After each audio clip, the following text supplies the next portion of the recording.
Welcome to SportsLit and a conversation with David Jr. Machado. His book, Zachary Plays Golf, was released on April 23rd, 2026. I'm Neil Acharya.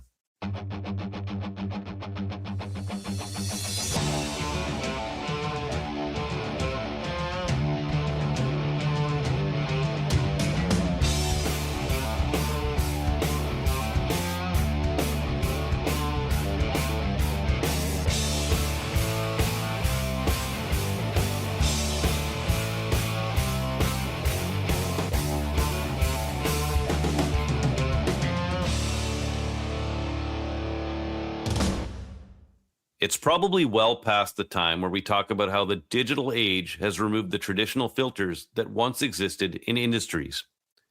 My guest today is an example of how you can publish a book without having an agent approach a publisher or vice versa.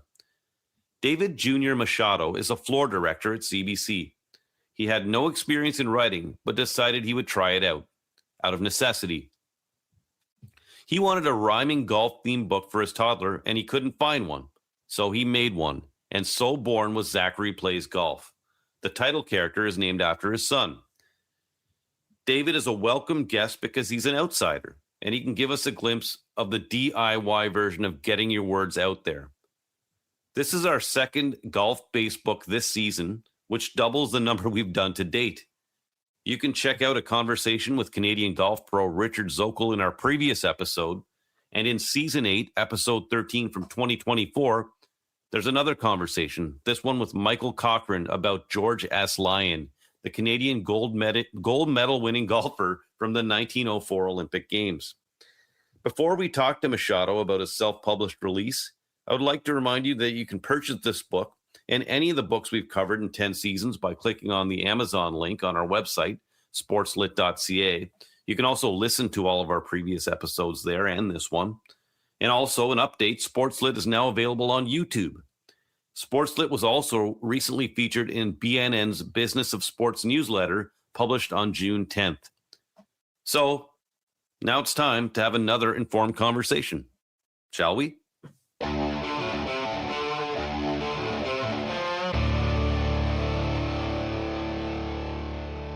Welcome in, David Jr. Machado. David Jr. Machado. I'm not used to calling you that. As we know, I do work with you over at the CBC. But because we're being formal here, I'm going to call you by your author name, David Jr. Machado. Welcome in. Thank you. It's glad to be here. I'm excited. Yeah, that's now officially through the whole interview. You have to say my full name, please. Only. Thank you. Well, it is World Cup time, and I feel like it's almost like you have a soccer name. Like Kaka or someone. You're David Jr. Yeah. Neymar Jr. No, my name is from all the way from. Actually, I always like to say this. Actually, my dad, as an immigrant coming to Canada, they probably gave him the paper when I was born.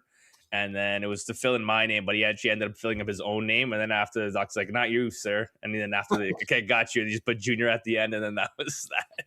I love it. I love it. And you're the third in a line of. I am the third. Yeah, for my grandfather was also David. Rest in peace. But yeah. And then I didn't name my son David on purpose, but I gave him the middle name just so that the legacy lives on. Only because I hated back in the day when there was landline phones. Everyone would call me like, "Can I speak to David?" And of course, I would pick up. I was a kid, and they're like, "Yeah, speaking." And they're like, "The owner of the house, please." Okay, got it. Well, it's interesting. This is your first book. It's a children's book. Your son's name's Zachary. It's Zachary Plays Golf. That's right. Where to start? One of the things that just crossed my mind, because of course we've had many conversations over the years. You mentioned you went to Portuguese school, right? Yeah. I went to Portuguese school. I was Portuguese is actually my first language. I learned it at home. I did go to Portuguese school, got those extra high school credits. So I got some extra time off during actual English school. Mm-hmm. But I do get that question a lot. Like, I'm not the greatest at English. So I got my wife, who's a fantastic editor, has to actually look at my stuff properly. But yeah, it's again, I think in English now. Like I don't think in Mm. Portuguese. And actually, sometimes in Portuguese I struggle to talk, and even in English, I don't know, you know, sometimes in English I'm struggling to talk. I'm like half dyslexic. Sometimes I mix up the words, and I'm like, oh, here's Portuguese coming up, but it's not. It's just English, and I just don't know how to talk. When you were a kid and you were reading children's books, were you reading Portuguese language children's books in those schools, or? No, no, I was always reading English books. Mhm. I've always been interested in books, but the books I always gravitated towards, and I guess it shows that's always, especially the kids ones, was always the rhyming ones. And even now, Mhm. when I'm reading to my kid, it's always got to be the rhyming. The rhyming one's always like, and that's why Zachary Plays Golf is has to be rhyming. And yeah, that's the roots of this for you, right? You had not found a children's book aimed at, like, I guess toddlers would probably be the right word, because Zachary is how old? He's four. He's He's four. 4. So Yes. you'd not found a kind of a rhyming book that had that golf was at its heart. Is that kind of the genesis of this for you? Correct, exactly. I was, I looked. I mean, don't get me wrong. I wasn't like, going to every Indigo and looking at every golf book, but I did look. I did a quick search online. I went to a couple Indigos, and I was like, I can't find a book that rhymes that has to do with golf, and that's for toddlers. So I was like, you know what? I'm just gonna make my own. And if I thought, like I said, like I've said before, and I said so many times, if I've sold, like 10, I would have been happy. Would have been totally fine. That's all I thought I was gonna sell. So. Well, okay, so explain this to me. First of all, I know you're a hockey fan too. You're probably the only Anaheim Ducks fan I've ever met in person in my life, and that's 100% true. You're Um, welcome. yeah, yeah. I was gonna say, well, we can talk about Chris Pronger, who won the cup with Anaheim, has a book out right now too, That's called right. Earned. And Timu Solani had a book he put out a couple years ago. So yeah, you're an Anaheim Ducks fan. So I mean, there was hockey books out there for sure. But why golf? I am officially obsessed with golf. Before COVID, I would say that I was a before COVID golfer. I've been obsessed with golf for probably a solid 6 years. This is one of the dumb things I've done for golf. I've started my own for golf. I do like this annual tournament where you take a cottage. There's like it started with like 10 people. It's like up to 40 people this year. I'm organizing right now. It's nuts. But it's again, I'm obsessed with golf, so I do these dumb things for golf. We get our own logo, balls, shirts. I did the whole shebang. Again, it's just one of those things. There's gonna be another thing I'm gonna probably do with golf, and just because I'm so obsessed, it's fun. It's great.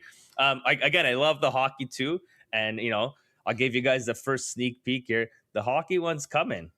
Oh, A hockey children's book's coming, and I did, like I said, I got the traction. I was super happy. I thought this was gonna be a one off, but everyone's keep asking, hey, when's the next one coming? So I got it all. Things are being written. well. First, let's explore that now, because I've had a couple opportunities to ask you. I'll finally take it. Explain to me how you went about, because the way you're going here, I'm feeling like there's been some success with this, but I want to know first. You're a guy. You're reading to your kid. You have this idea. You want to make a children's book involving golf. What's the first thing you did? The first thing I did was open up the Google Docs and I just started writing. I just started doing rhymes, and then I don't know, I just rhymed stuff with everything. I was just rhyming stuff. You go play golf, and then I'd say one sentence, and I'm like, okay, the next sentence I gotta just rhyme it. Figure out how to rhyme it, and just went down from there. And then I actually didn't have a clear cut story until I wrote the actual story. I was like, oh yeah, you know what? I should start at hole one, and getting ready and getting your golf bag, and setting up your tee and actually swing in and all that stuff that you do to get to the end of golf. So, but yeah, when I first wrote it, it was all jimbo jambo, as I'm even explaining to you. It's all jimbo jambo. I started like the whole 814, and then I was like, okay, that doesn't make any sense. We'll make it like chronological order and how golf should be played. So part of it, and then became an actual story like that. Okay, so And give me a timeline here. When did you start this, and with dates or years, and then when did it end? Like to the point where you just come up with something that you're like, I could maybe do something with this. yeah, yeah, for sure. So I actually wrote this long ago. I want to say 2.5 years ago. I wrote it. it just sat in my Google Docs, and it's there. And every once in a while, I would go open Google Docs in general, and I'd look at the file like, oh yeah, I wrote this. I should do something about it. And so maybe like I want to say like 3, 4, 5 months later, I was like, okay, you know what? I'm gonna go look on the website Fiverr, go look for an artist because I have no idea how to draw. And then I found an illustrator I liked. Sheenan is his name. He's from Sri Lanka. Fantastic gentleman. He took fantastic gentleman, but I will say the process of going back and forth took a while on his part. But I also don't, I don't expect a children's thing to be drawn in a day. Right. So it took that itself. The drawing process took about a year and a bit, like a year and 2 months. Yeah. Again, he was busy with stuff. I get it, it's not his full-time job. He's just a part-time work or piece worker for drawing. Again, love this stuff. So that took a while, and then after, when I finally got it all together, I was a little astounded. I was like, okay, what do I do next? So I did some research, watched some YouTube videos, you have to get like this identification number. It's called the ISMB number. I'm sure you know about it, and all your listeners know about it. And so I got that, and officially registered. Then I took another like 2-3 months to go, hey, am I gonna go buy 500 books from China, all made, and then just sell them myself off Amazon? Or do I just go to Amazon, there's a self-publishing processing thing, and I wouldn't have to worry about so much of the upfront costs, especially as on my first book. And so that's the route I took. Eventually, I probably went through. I said yes to probably doing the Amazon. I went through Amazon. I did the yes to Amazon self-publishing around, I would say January, and then you got to go back and forth. You got to fix the files perfectly. And luckily, I'm pretty good at Photoshop. Not the best, but I'm good enough to work with Photoshop to minus things or cut things off and make files bigger or smaller. So that's pretty much it. If I missed anything, let me know. But I feel like I hit. So I see the process. So once you get to Amazon and you say, okay, I've got these illustrations, I've got the story, I have to format it. What is the process with them that you have to do to get it sold? Do they end up putting together this physical copy for you? Is that how that works? No, so they literally, and it's like, and well thought out, like all that their FAQs is fantastic. Like it's to make sure so you don't need to have a chat bot or a chat person or whatever. Yeah. If there's a problem, it's like it tells you like, click this link, man. Here's all the possible problems that it could be. Unfortunately, you do have to go and read through it if you have a problem at that point in the process. But you have your pictures, and it tells you, we want this file. Like all my files are very high quality, which is fantastic. Again, thanks to my illustrator. But I had to crunch them down a little bit to make them PDFs because he gave me, PNGs, and now we're getting into nerd talk, but I'll talk about it. But yeah, PNG is a very high quality file. When you go PDF, it crunches it down a little bit, but it was okay for Amazon. I got to do a sample once everything was ready. I have it all set up, ready to go. They gave me a sample. It looked great, and actually, I'll say I had a small problem. So on the sample, they actually chopped up. So the bottom was like, when I got the actual books after my sample, the bottom had a little white line. I was like, no, that can't happen, man. Right. And it was like a day before my release, where I started telling everybody, hey, go buy the book, right? Yes. Before I put on, Instagram and texted my friends and stuff. And a couple of my friends are like, oh, I bought the book. And I'm like, oh, God, I hope they didn't get the book with the line because that stinks, right? Anyways, so that was a little process. Amazon, again, was fantastic. The next day they switched it. We found out what was the problem because it was a sample. So they cut it themselves. Whereas, when I just did the file, it was already had the white line. So anyways, everything was solved in like a day or less, whatever it was. I was like panicking. I did sleep that night. Like it wasn't crazy, but it was like, oh man, somebody said they bought the book. I better fix that yesterday. So it was fun. So Amazon puts together the physical book for you then? Yes. And then that when someone orders it, they ship it out to them? So basically they have like a print on demand, basically. It's how it works for them. Okay.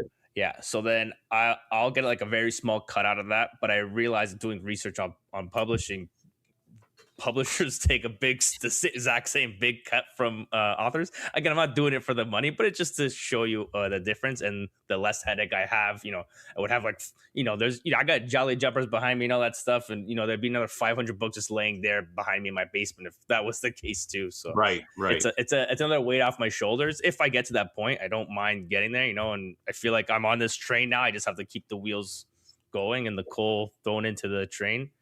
Yes. Trains still use coal, right? That's not anymore.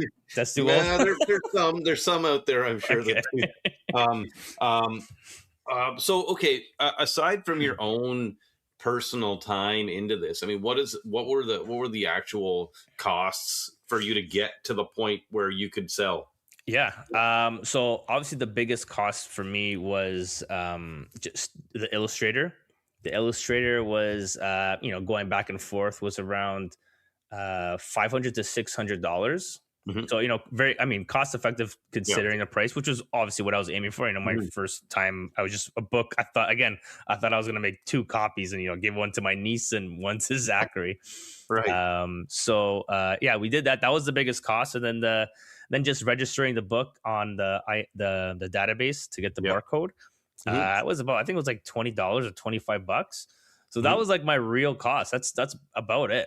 So, all in, let's just call it 625, 650, like, a flat number, just say a flat number. But that's it. It wasn't crazy. I think it's an acceptable cost, but it was stuff I had to do the research and XYZ, like you're saying. But yeah, my time, who cares? Yeah. Well, I mean, you've talked about doing future books now, so I think now you can probably factor your time into what you want to make, and that. Now, listen, we're going to get into Dragon's Den in a minute. I know you're used to this question, but what are your numbers? You don't have to. I mean, I know people are reluctant to give out hard numbers, but since we're friends, maybe you'll be a little bit more liberal than most people are when talking about this. But okay, you put in the amount you said. How has the return been? How are you seeing that come in? Explain that. Like I said, when I started, I literally thought it was like 10 books. So I wasn't even looking at the numbers. I was like, yeah, fine, whatever.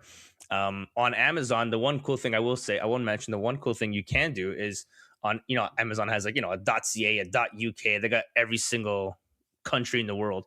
So on the American one, this is for all the tips for all your listeners, because I know it's a worldwide podcast. But if you go to Amazon.ca, my book's a little bit cheaper on .ca than it is in America.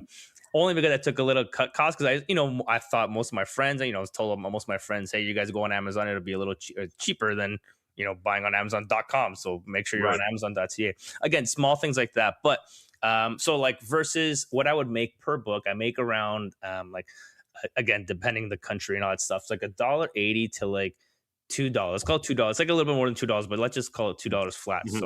So you make about just under $2 per sold copy. Right.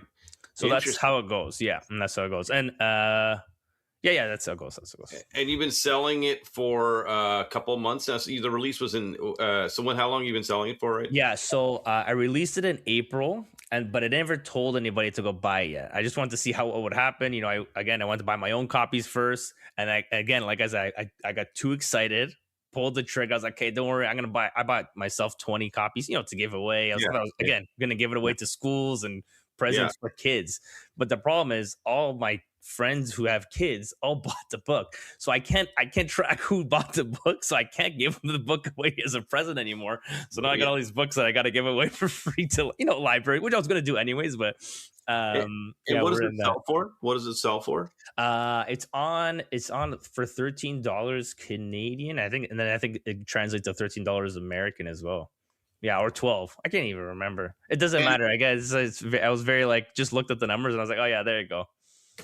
And where have you seen most of the sales come from? Canada, or most of them come from Canada, but I've seen it. I did look at the chart like 2 weeks ago, and it's 15% American. And I only literally have, I know my 2 cousins, it's the same family, but they bought 2 books. and they're not 15% of what my sales are. So there was random people buying books in America 100%. I don't know about Canada because all my friends or everyone that I bought a book from me are Canadian, so I don't know who didn't, who's not my friend that's Canadian that bought it, but Right. 100%. I got some random people in America who saw it on the top 5 or whatever. Actually, I was top 5 for a week. Top Ooh. 5 for a week on Yes. golf, the subcategory golf sports kids. Yeah. Well, one thing that's like really what Amazon does very well is kind of like things like we're talking about. Like you can track, you can see where things are being sold. The data's pretty damn good. That's for sure. Now, in the normal publishing world, you would have let's just throw out a name, ECW, Simon and Schuster, Harper Collins, Penguin. Let's say they had picked this up. There'd be someone handling kind of press for you, and they would probably be promoting this because you did it on your own. I'm imagining all the promotion has been on your part. Yes. Yeah. It's all Instagram and some Facebook, because I know my Instagram and Facebook are connected. I had no idea, but they're connected. Yes. I connected it one day a long time ago, and I actually had my profile on private, and then I was like, okay, I'm making a book, I got to just put it on public. Not that it's gonna be big, but eventually it got. Once I got to that 50 number of sold copies, I was like, oh, okay, this is getting a little bigger because I need people to share it for me. And when your stuff's private, you can't share or they can't share it from you on Instagram. They have to like do a screenshot or blah, blah, blah, or, make the post themselves. So I was like, hey, I got to make this public so that other people, because they were asking me like, hey, how come I can't reshare your post? So I was like, okay, I gotta change it to public so people can, because they want to support, right? And which is great. And, Have you noticed any, it might be too early for this, but have you noticed any spikes around maybe major golf tournaments? You think about something like, I'm thinking, I don't know exactly when your release was in relation to the Masters. So, but something, for example, the Canadian Open coming up or something like that, PGA Championships. Yeah, I did see one. I think it was the Players. I got a random spike, and I feel like that's what it was. I could be completely wrong, because we're talking about minimal books. Like I got like maybe like one a day ish on average, which is still great. Like I'm very happy for that. But and then there's one day it's like 9, and you're like, okay, what was that? And I think it was the PGA was the Players I think that weekend. Right. But yeah, it's it'll come. All it takes is one person to go, oh, hey, I want one, and then people are telling me like, oh yeah, I bought 5 because they're doing my idea. Like they're like, hey, I'm gonna buy these books and give it as presents for kids. Yeah. But, yes. Yeah. So a lot of people are doing that too. So. And sorry, what are total sales right now in terms of numbers of books? Yeah, so I've sold. I'm gonna say it's unofficial, but it's just under 180, which is crazy. Yeah, which is crazy. I keep hitting. Like I said, I hit the 50, and I was like, okay, I guess it's going higher. And it hit the 100. I was like, okay, is gonna slow down? Is it okay? Is this a wave? And so it's 180, and this is also like books that that are been given away as well. Yes. But let's call it books made. 180 Amazon's made 180 of my books for me. They printed it, and someone has it in their hands, and it's really cool. And I'm about to buy another like 10 for myself because people keep asking. They're like, hey, and the funny thing, my mother-in-law is hilarious, but everyone's asking me, and I haven't really done it yet, but my mother's like, I'm not leaving until you sign the copy for me. I'm like, guys, just take it easy, So now I'm here. The other day I was at home and I was, changing my bank. I can't bank signature for people, because I do like D. Machado. And I was gonna be like Davey Jr. or what, and I'm trying to figure out my cursive on that now. And it's all over the place. So you're getting big. Hey, give me 1 second. Yeah, go for it.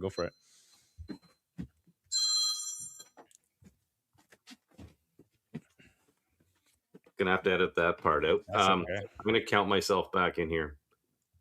3, 2, 1. So yeah, you're getting big now. You're practicing your signature for signings. 180. How many days on the course would it take you to shoot under 180? I can shoot under 180. I can shoot under 180. Believe it or not, I'm gonna make it up. I'm gonna make it official on the podcast here. I've gotten a hole in one before. Okay. What? Oh yes, sir. I've gotten a hole in one before. Unfortunately, the only funny thing about it, unfortunately, it was a lot. I know it's far away. Yards are fine. I was with the three quietest people I've ever played golf with in a group. I've never played with these three people ever, and then they were so quiet. But these are all three of my good friends, and they all just watched it, and we were all, oh, and I was like, did it go in? And it was raining, and they're like, yeah, I think so. I was like, you think so? Like, what? Why are we not cheering here? What is going on here? When was this? What course? And did you have to buy everyone a drink? No, I didn't have to buy everyone a drink because I didn't even know about that rule. And I didn't even know you're supposed to go and tell the people. So it was at Oakville Executive. It's a close near my house. It's executive course. So it was I was about 156 yards. Was my actual shot. But had no idea. So, I walked home, whatever, everything was fine. And then I started telling everybody, hey, I got the hole in one. And then everyone said that, just asked me the exact same thing like you did. Like, did you buy everybody a drink? Did you tell the course? Like, I didn't even know you were supposed to. So maybe I saved myself $300, but I don't have my name on a plaque there. I see the plaque there. It says hole in one people. So it's okay. I can do as long as I know I did it. I don't need to pay $300 to have my name on a plaque there. We're gonna have to alert the people at Oakville Executive. Now, you as your day job, we'll call it, are at the CBC. Yep. As a floor director. Yes. And one of the shows you work on, and you've done the Olympics as well. You most recently did floor direction for Ron McLean and Perdita's morning show for Milano Cortina 2026. You also work as a floor director on Dragon's Den. Yes, sir. Did any of that entrepreneurial spirit, that atmosphere you were around, spark any of this in any way? Yes, actually, and I'm glad you brought it up. So last year, a conversation just came up between me and the Dragons, and because that's my job, I literally have to talk with the Dragons all the time. Not have to. It's a pleasure for me to. I know talking is very hard for you, David Jr. It's a pleasure for me to talk to them. They're all great people, and Drew Scott was on there as a celebrity Dragon last year, but now he's full time this year because he liked it so much. Anyways, he asked me, and we got into the conversation because I think he wrote a book as well. And then I told him, I said, hey, next year I'm gonna have my book ready. And that almost put something in the back of my head. I was like, oh, I need to do this so Drew won't trip me. Yeah. Almost scared of getting tripped by him. Yeah. And then ironically, I didn't tell anybody about it. And then the hype was there. I think somebody from work bought my book and made the joke, hey, watch out, Mr. Author's in the house, watch out. And then Drew remembered and he asked me about it. And he asked me about it. Like I was like, I'll bring you in a book, no worries. And then he asked me about it multiple times because our conversations get cut. We're in TV life. We have to go do stuff. And then, anyways, he asked me multiple times. I was like, here, I gave him the book. He said he read it to his kid. He liked it. But yeah, that gave me like another little boost. I was like, okay, this guy, author Mr. Drew Scott, likes my book. That's good. I might write that in my next one. When you put people's comments in the books. Yeah. Drew Scott loves this book for his loves this book. You can write it in the Amazon comments. Yeah. So you mentioned that there's another book you're thinking of, and it involves hockey, correct? Yes. So I actually got two in the making because you're able to write a little faster than people who can draw pictures. Mm-hmm. So I got two in the making, and I'm hoping that gets my engine going and gets my my illustrator's engine going because he's got to draw more. And I just told him, hey, you got this one, and then you got the next one to do because I really do like his illustrations. And then now the other comment I've been getting is, hey, my daughter doesn't see herself too much in the book, and so I got to make two. I got to basically make two books of every sport now or hobby, whatever I'm thinking of doing. Yes, I've got to do it, and luckily, luckily with Amazon, it's right now it's all print on demand and stuff, but it's something that's got to be done, and I totally get it. I got a daughter now. I wrote the soccer book. I'm writing the soccer book for her, but I'm also going to put Zachary. So I'm going. It's 100% happening, and I'm going to make double everything. So stay tuned for that. That's 100%. Yeah. This is Zachary's 4, and how old's your daughter? She's 1. She just turned 1 yesterday, actually. Of this, Wow. yeah. June baby. Yes. Yeah. Okay. So I mean, do you think? Like, where do you see this going for you? Do you feel like you want to be an Amazon publisher? Would you? I mean, I don't know how it works. Do the majors? I'm not even going to say Amazon's not a major, but I mean the traditional. I'll say. Yeah. I know what you mean. Houses, do they come and seek you out? Would you seek them out for a better deal, more promotion? How would that work? Yeah, I think I would love to. What I really want to do is get like 3 to 6 books. It would be 6 books because I'm doing 3 and I'm going to do 2 every sport or hobby or whatever it is. I want to get a bunch of books, go to them like, hey, these are my numbers. Look how strong it is, or or weak, whatever it could be. Obviously, I want it to be strong. Look how strong my numbers are. Look, this will sell. Here you go. You want to sign with me? I'm going to be making more of these. Like, it's not going to stop. Basically, I'm going to go there. Right. It's not going to stop. If you're in or out, let me know. So yeah, one of those. I would 100%. Yeah, that's go look at. There's so many children's ones, but yeah, like if Scholastic signs me, imagine you'll never see me ever again. Well, I hope not. Unless via Zoom. Via Zoom. Yeah. Well, yeah, and I'm assuming that there's probably a process of having to obtain an agent and things like that, depending on. I know for the biography market, at least, there's agents involved, but it is interesting to talk about this side of the world. Usually, we have the traditional world is we'll have an athlete or an author who's hooked up with an agent, and they've approached a publishing company, or the publishing company has approached an agent about getting to a certain athlete, and they kind of write their story. This is kind of sign of the times in a lot of ways, where the internet has democratized the way you can do things. I mean, there's goods and bads to everything, and in this case, it's allowed someone like you who, in maybe 30 years ago, you would have had a much tougher time trying. It might have just been an idea in your head that never went anywhere, right? 100%. So, what I was gonna ask is, we've talked a lot about the business angle, but I mean, let's put that aside. How have you measured success in terms of the way your children have reacted to what you've written for them? Yeah, so my very first time reading it to Zachary, we pumped it. I pumped it up so much. I knew it was coming in the mail, like the sample. I was like, I'm gonna read it regardless to him, whatever. That's gonna be the first person I'm gonna read it to. It's for him.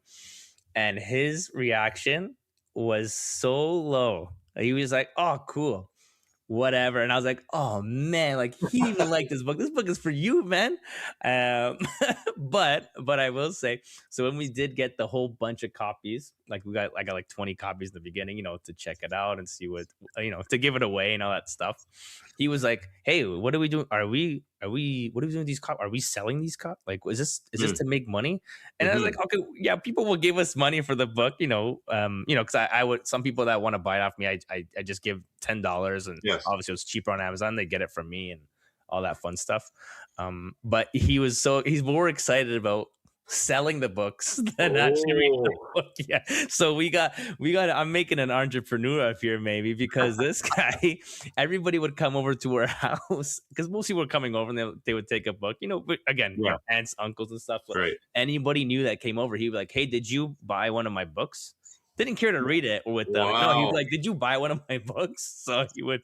So he's there. He's up there at the level with the book. Wouldn't that be something? He'd be a little dragon, right? or a little kid coming on Dragon's Den. Maybe you should get him to pitch to the Dragons on the next one.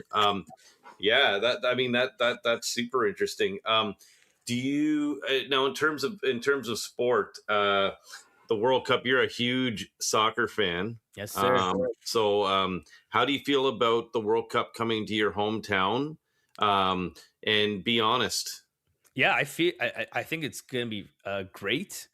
If we look at, personally, as a person that has to drive downtown every day for work, it's going to stink. But I think it's gonna be good. I know there's all this, all the controversy and stuff with the whole state stuff, and some countries, not being allowed to, play, or they're not allowed to stay. I just read an article that Iran can't stay for the full 20. They have to leave Yeah. 2 hours after the game, whatever their Yep. stipulations are. But that's obviously that stuff sucks. Um, Mhm. I think once we enter it, it'll be way better. But Mhm. yeah, the whole price gouging and all that stuff. Because I was talking to somebody today, and they were still saying that tickets that got from like the Visa lottery thing that Mhm. they paid $60 for are on sale for like $500, and it's like, what Yeah. are we like, who's policing the price gouging, or the whatever Yeah. the law is called. Right. Mhm. But yeah, I mean, again, besides that, I think it's gonna be great. I'm actually gonna go to Houston to watch Portugal, which is Wow. it's gonna be my very first time ever watching Portugal, and it'll be one of the last times you get to see Ronaldo play. Was also part of the reason why we're paying. My brother won the tickets as on the lottery. Oh. Yeah. But again, yeah, even though I tripped my brother, I was like, "You're not gonna go to Houston, man. Like, what's the matter with you?" Even though when he did his lottery and he won, he's like, "So you want to come or not?" And so he was nice enough to ask me first. Wow. That's awesome. So when is Yeah, that? that's gonna be June 16th. So yeah, very close. I guess one of the last questions, and maybe the last question I'll ask you is, have you ever thought about translating any of these books to Portuguese? Um, my cousin in Portugal it was instant. She did say, she's like, When are you gonna translate this book to Portuguese?" And I don't know.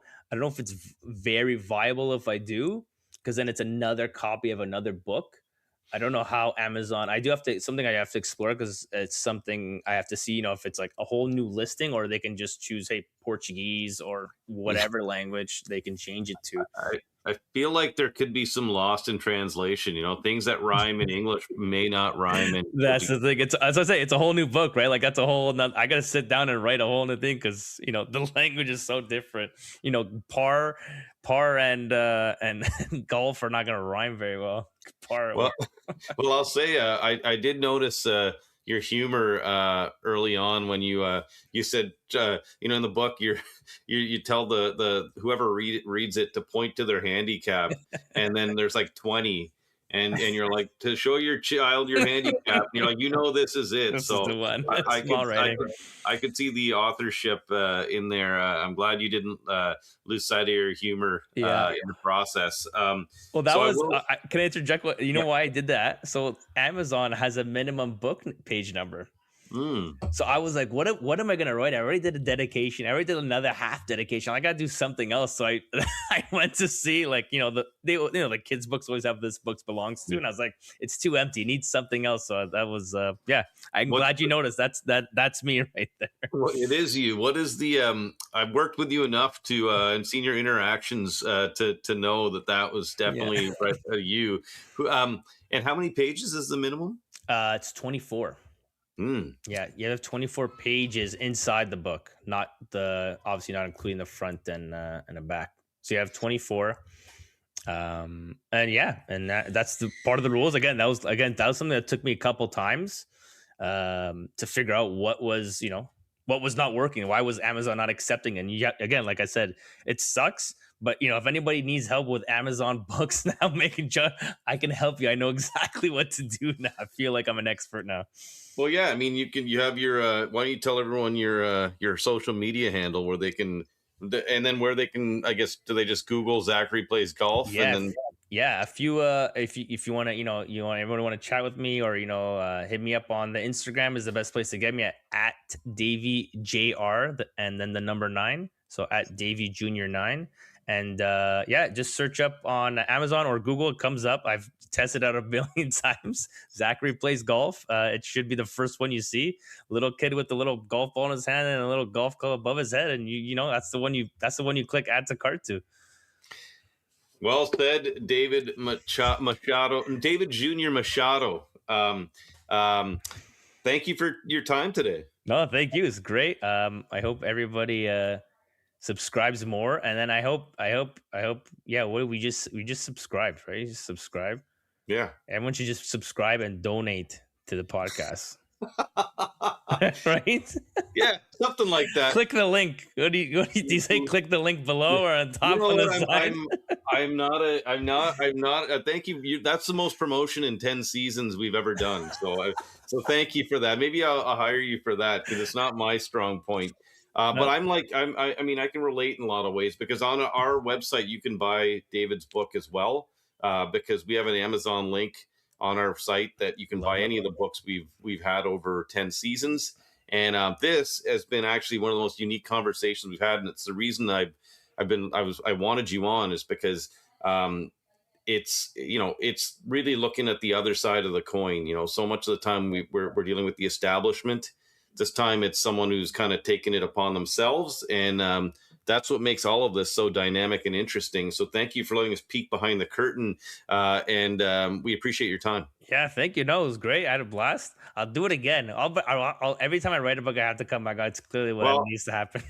you know what? Let's do this. And you know what? Right now, our the guest we've had the most over 10 seasons. I guess he's averaging one appearance every 2 seasons. Is Ken Reed from SportsNet. Yeah, So yeah. you and Ken Reed can have Uh-oh. like kind of like a majors kind of thing, like winning who's won Augusta more. You can start creeping up on his like Yeah, Tiger Woods but his numbers. his books are a little more sophisticated than mine. But yeah, it's take a You little know, longer. I have a little advantage. I can pump True. books You a can little quicker churn than out you can. children's books.